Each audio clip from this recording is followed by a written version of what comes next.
Bonjour et bienvenue dans nos perspectives financières d'aujourd'hui. Rejoignez-nous aujourd'hui pour notre analyse du monde financier, des derniers événements, des dernières informations sur les marchés. Thomas va nous aider aujourd'hui depuis la salle des marchés. Sam Bankman-Fried affirme qu'il devrait garder le contrôle d'environ 450 millions de dollars d'actions de l'application de trading financier Robinhood Markets.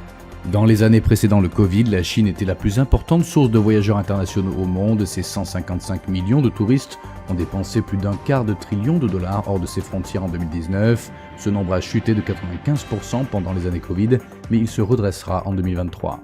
Dans ses perspectives macroéconomiques pour 2023, Goldman Sachs prévoit une contraction de 1,2% du PIB réel du Royaume-Uni au cours de cette année, bien en dessous de toutes les autres grandes économies du G10. La dernière session a vu les actions Microsoft augmenter de 0,8%, l'indicateur ROC d'un signal baissier.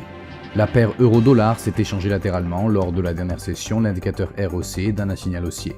La paire livre sterling-dollar s'est échangée latéralement lors de la dernière session, le signal baissier de l'indicateur CCI est conforme à l'analyse technique globale.